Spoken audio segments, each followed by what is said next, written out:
friend. Hey, friend, hey. So, we're back. We're back! This would be season 4, but we are doing something new. Some of you know. We are going to be dropping from here on out for the foreseeable future every other Monday. Every other Monday. So that means you get to hear from us twice a month and you don't have these long breaks between seasons anymore. Absolutely. So, let's get to it because we have a lot to cover today. How was your summer? Summer was eventful.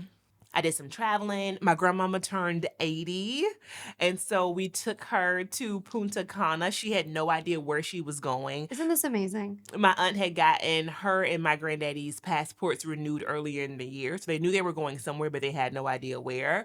And we pulled up to the airport, and they're like, we never heard of Punta Cana, but let's go. So cute. So that was a lot of fun. I had Miami Swim Week, and that was great. I went to the Sports Illustrated show, and I just felt like I was in my element. You know I love Miami. We talk about this all the time. Then we had Fashion Week right before the end of summer, and I crashed hard. So I had a lot of highs, but that was definitely a low. Yeah. And how was your summer? My summer was eventful, I would say. Some like pretty low lows, but also some highs as we all experience in big age. I lost a person who was very close to my family. She was my brother and my babysitter for our entire childhood, so that was hard. And some friendship challenges. We moved, which is amazing, but anyone who's moved knows that that can be stressful. Tashara, you know this, and one of my daughters was in an outpatient mental health program for the beginning of the summer, which was scary at first, but incredible.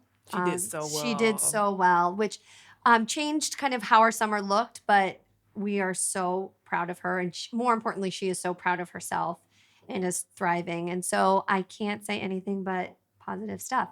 I also had surgery at the beginning of the summer, which just kind of was a hard way to start. Yeah. Your hair looks really good, friend. I'm does, sitting here right? like, yeah, your whole presentation today, the aesthetic is a vibe. I'm here Really? for it. What's the vibe? I think it's giving like art director at a really cool museum on the Lower East Side. Oof. Yeah, that's what it's giving me. Okay. Mm-hmm. Thank you, friend. I'm ever evolving, and I totally receive this. Well, it's so good to be back. It is so great to be here. I feel like for us, we have so many of these conversations not in front of a microphone, obviously. And so to be able to have them and share them with the community means a lot to us. Yes, it does. And to all of you who've joined our community, our private community, thank you. There's a lot more to come there. For those of you who came to DC to our event at MM LaFleur, thank you. It was lit, y'all. We have got to take this on the road because every time we have a live event, people are like, come to my city, come to my city. And so you all let us know in the comments, whether you're watching on YouTube or you're listening to the podcast, where should we go next? We love to hear from you. Absolutely. And we love populating spaces that might not traditionally hold us. I think one of the things that we're starting to see is that people come to the podcast for a lot of different reasons from a lot of different places, but are really, really kind humans. Yeah, and the diversity is really, really exciting to see. Yeah, too. MM LaFleur never saw that diversity before. in all of the ways, In all of right? the ways. In all of the ways. And so we're excited about that. Yes. Okay. Let's jump into the part of the podcast that we've always loved and you all love as well. It's the dumb shit people say segment that may be evolving here on out. Maybe dumb shit our parents told us, etc. But for today, it's dumb shit said by Senator Susan Collins. She's a Republican from Maine. And she, quote unquote, joked by saying that she would wear a bikini on the floor of the Senate following Majority Leader Chuck Schumer's directive that the body would no longer enforce a dress code for its members. So for folks who don't know this, for many, many years, obviously, probably since the institution was created, there was a dress code that all members had to adhere by. And I would imagine a lot of it also has to do with the way women's bodies are policed, but we may get into that in a bit. And so because the dress code is now being eliminated, Susan Collins said, well, I'm just going to wear a bikini because obviously these people don't respect decorum in this institution. She should. Period. Own her big aging body, and show up in a bikini. That's what I say. I know that's not her intent, but who cares? Why is there a dress code? So for her, she's saying it kind of sarcastically because she feels like, well, I might as well, since you people don't have any kind of respect about yourselves, right? She's not trying to be liberatory in Well, the saying origins of this. this, the way I understood it was because of Senator Fetterman from Pennsylvania, and he wanted to not wear a suit or something like that. Yeah. So I'm going to talk about the time, and I may have mentioned this during our live taping in Boston, that I was told that women should not wear pants to federal court, right? As attorneys. And we do these mock oral arguments our first year, and I remember kind of pushing back on that. It was my Civ Pro professor who said this, civil procedure. And she was always in court. She worked for a big firm. And she was like, yeah, I never wear a pantsuit. I tell people not to wear pants. And I was like, that's the dumbest thing I've ever heard of. And back then, this was like 2007 or 2006. And my colleagues in my law school program had such a problem with me pushing back. And I think I was the only woman who wore pants to my oral argument that was like a mock argument before the federal court. Didn't do well in that class for obvious reasons, but that's just one of those things that even before I kind of developed the social political analysis that I have now, I never rocked with, because it always to me felt like this body policing and shaming that was just unfucking necessary. We're adults. People know how to show up to the Senate floor. I also had a lot of issues with how I was expected to dress as a young attorney, and I was given very similar feedback. I think maybe in Boston it was a little bit different. Pantsuits were more acceptable, but I got a lot of feedback and heard a lot from older female attorneys not to wear tight pants, don't wear tight pants to work, don't wear tight pants to court. And this kind of pushback among towards younger lawyers of showing too much of their bodies, or showing too much of their curves, maybe. Yeah. And I always kind of had this tension because I also love self-presentation and dressing. And I felt that the work clothes that I was expected to wear were very agendering. Yes, right? for sure. Like navy, black, Gray, not tight, not loose, like all very monolithic. Yeah, which doesn't allow people to show their individuality. Let's No. just be honest. And so it's interesting because this actually came up, Margot, this quote, because I was having a conversation with a client of mine who I've talked about before, Gwen's Girls in Pittsburgh. I helped to shepherd what's called their Black Girls Equity Alliance. And so we were having a conversation about dress codes in schools. And the young people are very clear that they do not want them in schools, that they're sexist, they hypersexualize Black girls especially. And it's so many comparisons to how we police young people's bodies and how that expectation goes through adulthood. And it's just so stifling. And I don't understand the purpose, because no matter what you wear, you're going to advocate or not as an elected official. You're going to be good at your job or you're not, whether you're in a bikini or a pantsuit. Similarly, when you're in school, you are going to be focused on your academics or you aren't. What you're wearing has nothing to do with your educational proficiency. There's so much data on that, and I would imagine the same thing is true about senators. And we also know that when people, particularly young people, feel uncomfortable in their self-presentation, like when people are forcing them to wear dresses or forcing them to wear pants, right, that really can impact their psychological development. And so the downstream impact of that as adults. I also just think this is so stupid. Right. I mean, that's it. It's just time out for it. Right. Yeah. And I think the politicizing of every single thing as a way to get votes or make people feel less connected is really transparent. Yeah, for sure. And we've talked about that so many times, right? Everyone is on this soapbox that is intended to rile up their base. Well, stay tuned, good people. We'll see if Susan Collins wears a bikini. And if she does, good for her. Good for her. I want to see her on the cover of Vogue. I mean, we or just like gotta Martha do it. Stewart. Let's do it, damn it. It is time for our elders to represent the younger generations. Show that fupa. We need to see it. Like, how are you holding up?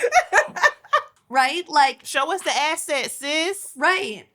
Many thanks to today's sponsor, Runway for Recovery. They are an amazing nonprofit that provides families with a continuum of support along their journey with breast cancer. They create community by hosting events and providing services that create joy and inspire hope. With shared understanding, they celebrate survivors, honor legacies, and they fund families. As a matter of fact, unlike most nonprofits focused on breast cancer, Runway is not oriented towards a cure. Instead, they seek to improve the lives of those who are currently affected by breast cancer by serving as a platform for them to access the resources, knowledge, and support that they need. They provide funding for guardians who have been diagnosed as stage 4 or for the children whose guardian has passed away. For their direct funding, they exist in a space that a lot of people don't necessarily want to address, which is bereavement and terminal diagnosis. Go to the link in our show notes to donate to Runway for Recovery. They are doing amazing work and deserve and need all of our support. We don't have a lot of time, and I really want to get into this because I think it is a great way to start the conversation of the next phase of the podcast, which we hope continues to grow and reach more people and to have more difficult conversations, because that's what we're trying to do. Yeah, for sure. So you all, there are different, from what we've seen, groups of listeners, right, Margot? So for folks who are only listening to us, I think that's a particular demographic. There's some people who only watch us on YouTube. By the way, if you are on YouTube, please subscribe to justUS Podcast. And there are some people who only interact with us through social media, specifically Reels on Instagram, and we have a small TikTok presence that is growing as well, right? So it seems like there are 4 different audiences that don't always overlap. And there's something about Instagram, and to a growing degree now TikTok, it brings out the trolls, boy. And even if it doesn't bring out trolls, because I identify a troll as someone who is intentionally trying to be hateful and provocative, it definitely brings out voices of dissent. Yes. And it also frequently lacks nuance. Let's leave it at that. Because to your point that it lacks nuance, it's also, I think, because folks who do not follow up, and we're not saying you have to, but folks who do not follow up to the full-length episode, and there's something that kind of like pings them on Instagram or on social media, they're taking a very small sound bite. At the most, 90 seconds is the max, for example, from a 45-minute episode or longer. So clearly, there's a lot of context that has been missing from the dialogue. And for those who are listening or watching, people know this, that, Tashira and I are intentionally having hard conversations around topics that are not necessarily straightforward. And Tashira is really funny, right? And so there are lots of reels that we are able to pull from the whole episode that are funny. Yes, and I think there's something also about the humor that is being lost on some people. But not everyone is going to be drawn to the same brand of kind of like wit, intellect, dry humor, whatever it may be, right? And so there have been times on social media that I've been saying things that have been 100% like insincere, me joking, although I'm deadpan when I'm saying it, I'm fucking joking. And people are like, Margot, be careful. Tashira's trying to get you to go to a sex club. And it's like, bitch, I've never been to a fucking sex club. It's a joke. Well, it's also like we become the most extreme versions of ourselves on a platform, which I get to a certain extent, right? Like people want to place us in a box because people want to understand who we are, which thank you. Yeah. Right. And just like all of you, Tashira and I are nuanced humans who have, dark sides, light sides, funny sides, sad sides, right? Aspirational Aspirations. sides. We both have had health issues. We've both overcome things. We've had a lot of different experiences, right? And so we are trying to have conversations around those from our different perspectives. And we want to engage with people about it because we think we are trying to pick topics that we think will resonate. Absolutely. I think what we've started to notice though is that a lot of the people maybe resonating are sometimes unkind. So today's conversation, if you have not noticed, is about comment culture and just what that looks like in the age of social media, right? I think you and I talked about the fact that at one point you had to be much more intentional, even if you weren't always the kindest, about what at least you were saying to someone with whom you disagreed, because you were like at home with a typewriter, or you were sending an email, right, with your AOL dial up as a letter to the editor. This was not a quick process that you wake up in the middle of the night, you go pee, you grab your phone, and you write a hateful comment to someone, right? This took time. At this point, it's happening at lightning speed because of social media. And people are responding. Just to your point, people are watching and responding in the same moment. Yeah, no, people, we aren't kind of sitting with the thought. We aren't questioning why it's making us uncomfortable. We're not questioning or like revising the comment. We're just kind of shooting off whatever comes to the top of our minds. And there's something maybe also about what we feel like is the anonymity of it all as well, that's making us say things that we would never say to someone in real life. And I remember when we decided to like really jump into this project together, and you of course already had your, you know, empire, and Period.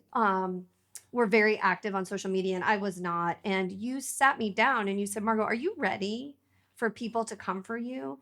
And I don't know why. It really doesn't bother me. I mean, people have come for my clothes, how I talk, um, my body, my parenting. And the only time it's actually kind of felt like to my core, like, oh my gosh, I don't know if I can like continue on, um, is when people really came for me about over talking you as a form of white supremacy, right? That I wasn't respecting your voice. And I sat with that for a long time, and we've talked about it. And I received the message. I hope I'm doing better. And the idea that I could be doing something to harm my friend felt like I'm done. I don't want to do anything to harm you ever. Yeah.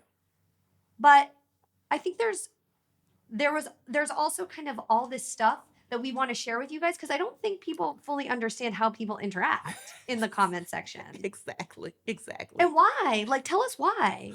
Lord. Okay. Leave a comment telling us why this is an issue, because for us as geriatric millennials, we find it fascinating. So can you tee up what is the kind of real or social media piece that we posted between last season and this one that got the most feedback? Right. So we've had about 3 or 4 reels that have gone completely bonkers viral. One from last season about you not paying your student loans, which obviously was a joke, and you're paying your student loans. And the one from season 3 that has done very, very well, it's had over 15,000 likes, almost 200,000 views, was about this culture of politeness we have.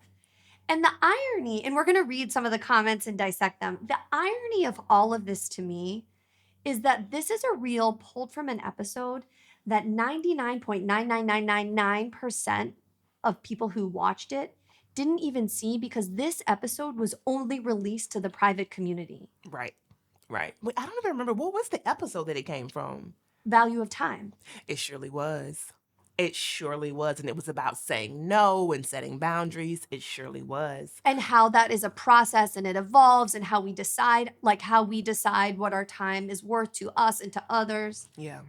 And so there's also something else there, that there's like this jump to ascribe all this intent without having any idea what the context is. But let me just say something. Shout out to us, because we just hit 12,000 followers on Instagram. This, by the way, is where it was posted. And to have 12,000 followers and to have this huge amount of likes and also views on a social media platform is almost unheard of. And so even if folks were being rude, being mean spirited, possibly downright evil in the comments, the reality is the algorithm doesn't know good from bad. I could be writing Mary Had a Little Lamb over and over again. What the algorithm sees is there is interaction and engagement. And so I think our ability to choose sound bites that are going to land with people in some way and make them think and make them feel, we should give ourselves a lot of applause for, Margot, because it demonstrates that kind of we're those cultural brokers that are at the pulse of this like current moment in society. I'm not saying we're giving CNN, I'm not saying we're giving MSNBC, but I feel like we really are. You know what I'm saying? Cultural brokers. The universe is a mother. I'm just saying, justice is that girl. That's all I'm saying. Yeah. And I think there's a sub conversation around that. I am obviously less adept at the algorithm, although I'm not so stupid to not understand that the algorithm is the algorithm. And right, there's no priority on positive comments, constructive comments, or downright mean comments. And so I guess one could argue that we're benefiting at some level from some of these, but they're also just crazy. So let's yeah. We're going to jump into it, okay? How about we just go back and forth? Okay, yeah. Okay, so this is, remember when you said that the thing that kind of really stuck with you was about the accusation of you over talking me being a tenant of white supremacy, which I do not agree with, by the way. But the thing that stuck with me are the comments on this reel that accused me of pandering to your white fragility and also code switching. Let's take the latter, because this is the thing that burns my biscuits. And for people like me who grew up being accused of talking white and having to kind of be between these two worlds of school and home, and people at home maybe not speaking in standard American English, but speaking in Black English, African American vernacular, and at school speaking in a way that was considered to be white talk, was very difficult for me in my childhood. So this was actually very triggering to think that someone would accuse me of doing the thing that I was ridiculed and bullied about as a kid. So first of all, when you're making comments, think about how things land with other people, because you don't know what space you're going to meet them at in their life. But here's the first one. Someone said, so in the reel, I said that there is a culture of politeness that I have found in white communities. People took umbrage with that because they felt like I was being nice and I was not saying that white people lie. First of all fucking people lie, okay? And if I meant white lies, I would have said white lies. So I said what I fucking said. Let's just get that clear. But I was using white politeness because it's not just lies, it can also be a lack of transparency. And most importantly, it is a term of art in the DEI space when we talk about cultural norms that exist, especially in workplaces. So I was using that term intentionally. Someone says, a culture of politeness, laughing emoji, girl, bye. It's called lying, an art they have perfected through practice. Since yoga was used in the example, which is another practice just like anything else, lying is a practice. It's all practice. A response to that person said, yeah, let's just cut to the chase. They be lying. Ironic that sis, talking about me, is actually engaging in white politeness. Notice her inflection when ending her sentences. It's literally what they do when they deflect from being direct. So the first comment I read has 278 likes. So just to put this in context, the second one has 6 likes. What say you, friend? I think a lot of people just like missed the point, first of all. I feel terribly that this was triggering. Yeah. I think that is a really important piece that we have to talk about. Like, you never know what someone is walking with. So to assume someone's code switching or speaking a certain way or acting a certain way because they're trying to be something is just insinuating something that you have no idea about. That you have no idea about. And also, this is my friend, you guys. That's how we got here. This is my sister. This is my family. And so just because I don't think I was doing up talk, but if that's what was perceived, if I was trying to be gentle in my point, so fucking what? You're my friend. Well, the other part that maybe I'm not the right person to analyze, but when I think about you, Tashira, and I think about who you are and like everything you brought to this space, you're really fucking educated. So the fact that you speak with that as part of your identity is is just part of who you are. So I think it is kind of like damned if you do, damned if you don't, because if you didn't speak like that and we're using more vernacular, first of all, we met in law school. So there's lots of, like, we can deconstruct how we ended up of nuance. Right, like we can deconstruct how we both ended up there. We both ended up there through different paths, right? Like I was there through a fellowship where I was like their third choice. Tashara got in on her own merits, right? Like we can talk about how the universe brought us together, but you graduated from Georgetown Law School and you're a lawyer. You passed the bar the first time you tried. I mean, thank you for reading my resume, friend. I appreciate it because I feel like a lot of these hoes, they be playing with me. Put respect on my name. Exactly. Like I'm not on the internet playing. If right, I was, she's that not would be playing fine. a lawyer, right? She is a lawyer. She went to a much higher rated law school than I did, right? Like, so this idea but that you arguably did much better than me. the idea that I think also it was upsetting to me that was how people interpreted it because it really devalued our relationship. That's my thing, right? And so if you heard me kind of questioning myself as I was speaking, the point was not to engage in a politeness and not be direct. The point was I'm actually working through my analysis as I'm speaking, and that's something that people who are articulate do. Right. And the fact that you were we were talking about something where if we were in a different space in our relationship and we didn't know each other as well, or the context, right? You were worried about hurting my feelings. Right. So like, being gentle about that is a really kind thing, not a lying thing. So here's the other part there was a lot of ascribing that to you. The thing that really got my goat is this assumption that I was not listening to you and being abusive. Right. So the context was that when Tashira comes to film, we film here in the greater Boston area.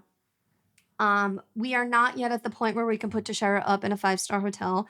So she typically stays in my daughter's room. And I try to go to early morning yoga sometimes. And it is one of the ways that I have healed myself. Mm-hmm. From a lot of the medical issues that I've had, and the one way that I've been able to move my body without hurting myself. And you have a family and responsibilities. Right. So when I work out, I have to work out, just given our schedule, I have to work out before the girls wake up. Right. So I go to class at 5:30 or 6 in the morning, which to a lot of people sounds crazy. It is crazy, but I'm a morning person. Okay. And I have wanted to bring Tashira to yoga because this space has been a really important place for me over the last my studio in particular has been an important place for me over the last couple of years. I've made some friends. I've created a community outside of my work that I was worried about. I was trained to teach. I have not taught yet, but all of these things. So it's been kind of this ongoing thing where we haven't found the time to go because we're so busy. And there have been nights where we're about to go to bed and I asked Tashira if she wants to come. Now, I ask not expecting you to say yes, but just to let you know I'm going, because if I were to go without you knowing, I would feel bad that you wouldn't feel like you were invited. Mm-hmm. So, but again, this is an interesting thing about ascribing intent. Yeah. Okay, so let me just read what some people have said about me.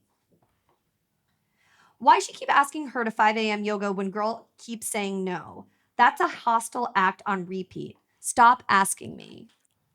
That comment got over 300 likes. And so this idea that me asking Tashira more than once, like you said no once, then I should have known forever that you were not interested in ever joining me. And I would like to have a conversation about that because as someone who has experienced FOMO in the past, I would feel really sad if you did something that maybe I was interested in, I said no once, and then you never invited me again. I can think of a couple things that in our relationship where that's happened. Yeah. Where I'm really grateful you've asked me again. Yeah. Yeah. First of all, it's not as if every time I saw you, you said, Tashira, 5 a.m. yoga, let's go, let's do it. Be there or you're lazy. Be there or be square, bitch. Like, you fat ass. Like, You lazy. Like, do you even care about your body and your wellness and your mind? Like, namaste, ho. yeah. Like, no. Maybe you've asked me 2, maybe 3 times. How many times have you been to Boston in the last year? Over a dozen. Right. So again, like, contextualize this, you guys, right? We all have lives.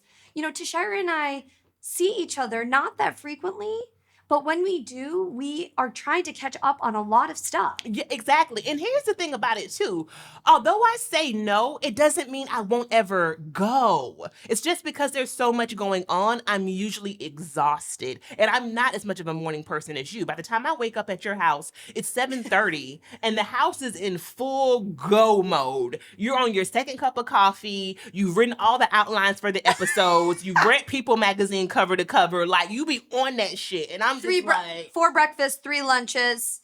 you see what I'm saying? Like, you move like a well-oiled machine in this bitch. And because I don't have that same lifestyle, it's difficult for me to be up and to be out of the house. And for me, when Tashira is here or when I visit Tashira, you know, I am so impressed. Tashira, you get a lot of work done at night. Yeah.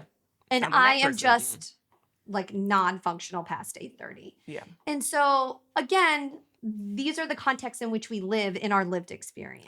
Can we just talk about how you came to visit for the live taping and we went out for ramen late? And by late, it was maybe 9 o'clock when we got there. Tashira, stop. Don't tell them. I was so tired, you guys. For folks who are watching, who are listening, just imagine Margot like a zombie, like her head bobbling like her youngest daughter, Mari. I was like, are you drunk or high? No, when she gets tired, it's a wrap. And I felt so bad too because like we had friends who were with us and I like asked them a question about their work and I was really interested. But it was so late, you guys. It was like 9:30. And so to the point Tashira is saying that when we're together, we get a lot done. We both internalize this work really differently. For sure. Right? And so there's just a lot of energy output. It's not like caloric output, but it's like we're on, we're focused, we're engaging with people. It is not something I'm used to, that level of energy. And so it's almost like a crash. Yes. That happens, and it does. And so you're not being abusive. It is not a hostile act on repeat because you invite me to yoga. I mean, it's actually the antithesis of that. It's fucking yoga. Okay, I'm going to read another comment. 2, actually. I'm going to incorporate 2 comments in one. 2 different people. This is a perfect expose of boss bitch culture.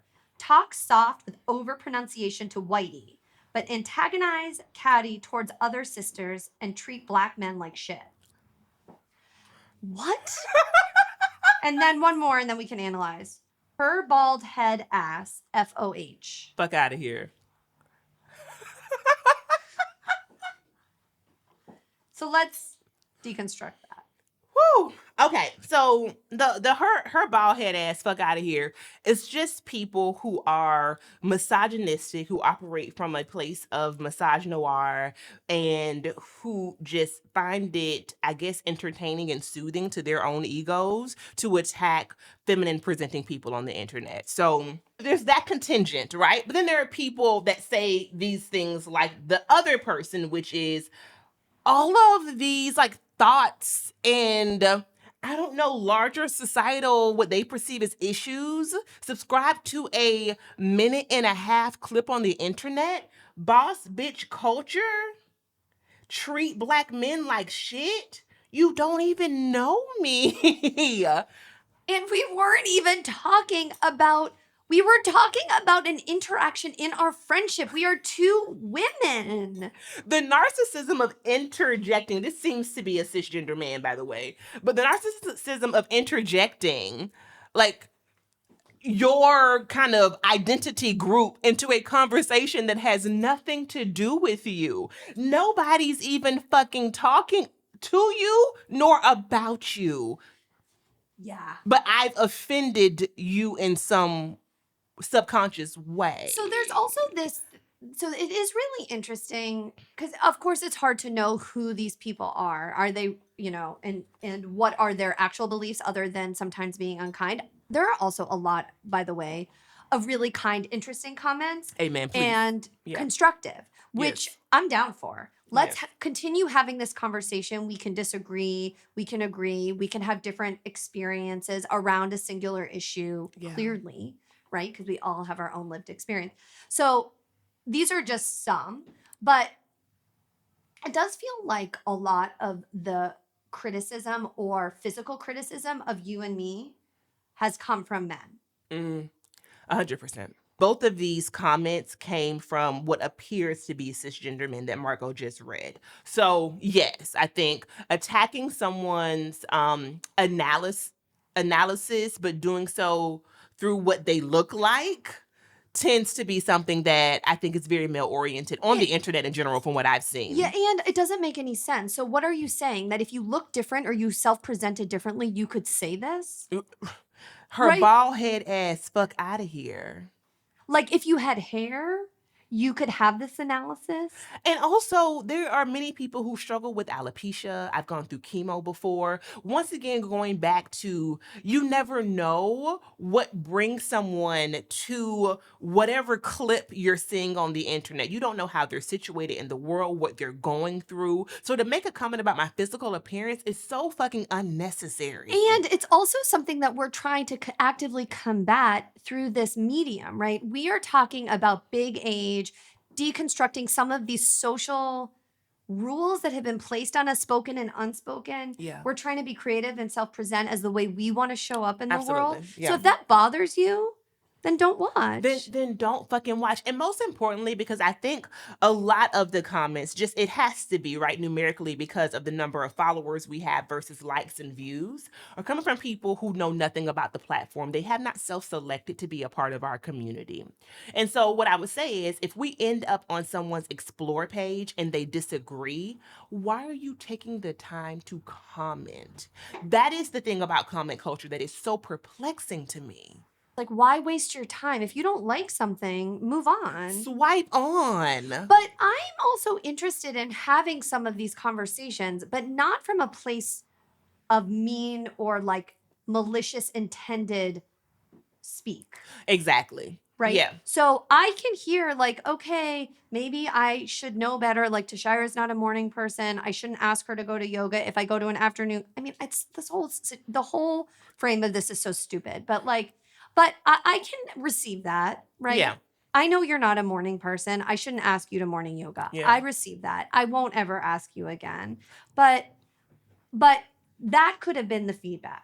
And I can receive a query that might say, you said white politeness. Can you tell me the difference between white politeness and white lies? How are you making the distinction between the two? I'm confused. Oh, I didn't know there was a difference, right? There are a million of ways to have come to it with a spirit of, I think, questioning, inquiry. And also, that would elicit a response like the one that you gave, right? About your training, about your intentionality, about the fact that you understand the distinction and you were saying what you meant versus assuming you were placating me because of my whiteness. Yeah. Or the person who said, oh, this is why DEI doesn't work and I can give you a million resources to explain to you why DM me.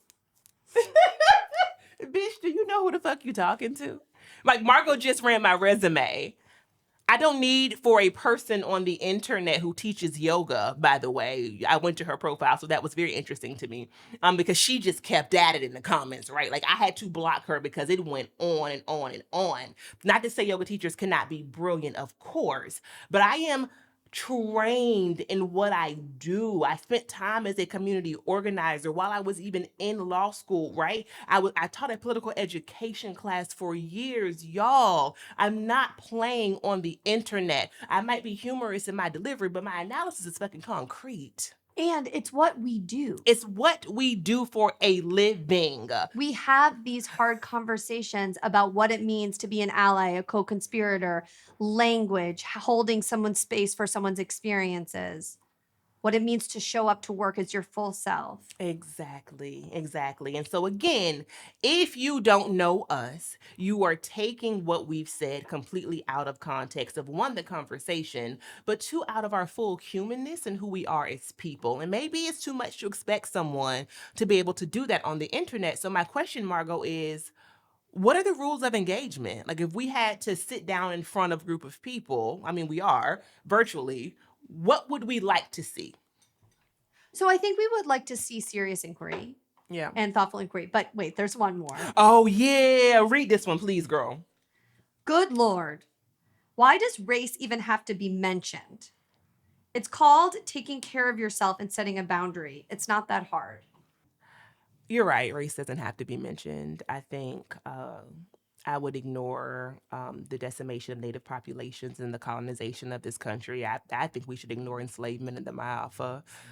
Let's forget about racial apartheid and Jim Crow, black codes, Reconstruction, the lack of 40 acres and a mule. Why do we care about mass incarceration, the school to prison pipeline, Margot? Those things have nothing to do with where we are today. No human right to housing, food, safe transportation, safety, Yeah, we live dumpsters. completely devoid of any racial implications in our lives. And I don't know if you've noticed, but we have the same mother.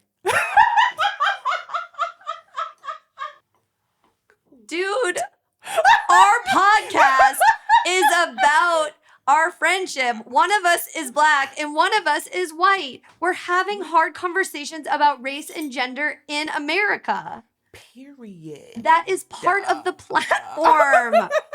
We are talking about our racialized experiences showing up in the world. They're different. They are different. And at times, what I hope, and that is what happened in this reel, I think for the folks who got it, is we're modeling cross-cultural conversation. And I think for a lot of the white people, not that I can speak for white people in general, but I think for a lot of our white viewers, listeners, engagers who saw this really elicited a lot of self-inquiry. Yes. Yes. Because while some of this language is very popular, as we know in DEI speak and training, right, the notion of white lies and white politeness is something not all white people have fully understood. Mm-hmm. And here's the thing that I think when you talk about inquiry and when you talk about constructive comments, I learned a lot as well. So one person, as I went back through the comments recently, said, I wonder if some of this also has to do with whiteness and its proximity to wealth. Because they mentioned, I grew up in a poor white community and I actually didn't learn this. And I get looked at sideways because of my transparency. And it makes me think about all of these conversations that you and I have about like waspy culture and what that looks like, right? Someone else said, I come from XYZ, culture. It's very pervasive there as well. And so we're trying to understand and explore the role that race, culture, and socioeconomic status plays in our lives. And academics and industry and region. Yes. Right? So there's all of these things that impact what we're talking about and how we show up in conversation with one another. Yes, yes. And we are simply exploring them through the podcast. And I think, as we talked about earlier, Margot, if we're doing our jobs well, we're going to continue to get the trolls, the hate comments, the people that want to drag you, that want to drag me. I mean, that's what it means to have an opinion on the internet, I think. Yeah, so I don't want to police people. That's not my intent. I think what I would request is that they don't assume we're coming from a malicious place as we interact with one another, because we are actually friends and we actually love each other and we actually want to have a conversation that people then can have in their own lives. Absolutely. And I also, because I am on different platforms and I receive different levels of interaction and kind of internet hate depending on the platform. But I want to also encourage people to sit with a negative comment for a moment. Like, if you feel like you're saying something that may not be in alignment with a picture, with a reel, with a video, I would sit with that and I would say, number one, do I have to say this? Like, what benefit is the universe going to receive by me saying this? What benefit does this person receive by me saying this? Someone once told me that I was ashy and I needed to put on lotion in one of my videos. What good did that do me to hear that from you? I said, your mama ashy. Tell her she's ashy. Like tell the person who would care about your opinion that, because that has done me no good in my life. So why did you feel a need to say that to me, right? So that's the first thing. And then I would say also, someone once told me that the thing that bothers me the most about someone else is that I'm afraid that they are my reflection. I've heard this too. Right? So, what is it about what I said or done or what I look like that triggers a fear or a challenge or something in you that you don't like? There's unrest in you. That's why you're projecting it upon me. Well, it's also, yes. And I think about kind of some of the more negative comments that we've received about our bodies, right? And outside of the ones that kind of ascribe kind of uh, patriarchal intent, like the ones that are most critical of our bodies, our self presentation, are often from women. Yeah. And that is very interesting to me because that is like, what about me, you presenting in the way that we do bothers you? Like, if you don't think I should wear a certain thing, you don't have to wear that. You don't. And what is it about the thing that is triggering something in you? Do you think that the thing is not, it doesn't ascribe to the patriarchy enough and that's what you're pandering towards? Or the fact that, we don't look a certain way, but we're dressing a certain way. Yeah, exactly. I once heard someone say, and I love this idea. They said, how to dress in your 40s. They said, number one, be in your 40s. Number two, get dressed. That's all it takes, right? It is no rules around presentation. And I hope that we display that. For folks who are listening, I'm wearing a crop top today and I am 41 whole years old. I will hopefully be buried in one. That is just the way. I'll make sure of it. Thank you, Although friend. you're obviously outliving me. I think however you want is what you should do. And please keep that in mind as you are commenting on the internet. And also, the last thing I'll say about this, Margot, is that we do, and people who are similarly situated, do things that other people are really fucking afraid of. They're so afraid of being vulnerable. We've talked about mental health, physical challenges, my fucking sex life, right? Dating, breakup, marriages, relationship, careers, quitting, family, openly to the world. Cults, drugs, sex. Right. We're doing this not for our own, like we've had these conversations before and you've had them too. So we're doing it as a way to kind of continue to have this in public, to bring this to the surface because we know that these are things that hit hard for some of us in big age.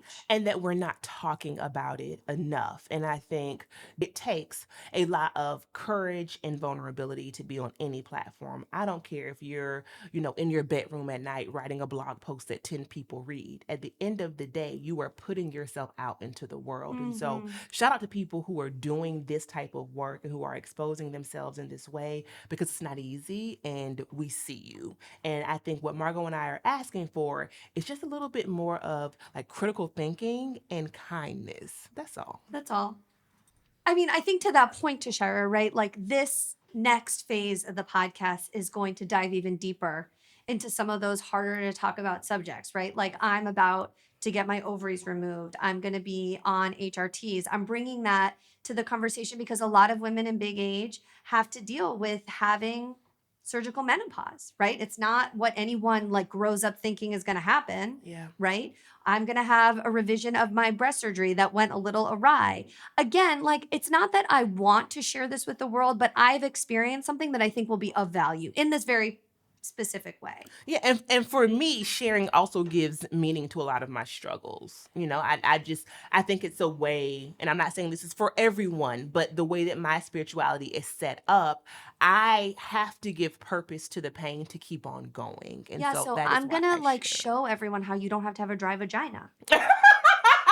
Period. Right? I will be your guinea pig. We need this, Margot. Thank you. Right? Like, so there you go. Yeah. Right? Yeah. We deserve to have some fun in big age. And like, there is no roadmap for that. That's one type of fun, obviously. Yeah. But I think to Tashara's point, she and I kind of have some innate ability to share that gives us purpose.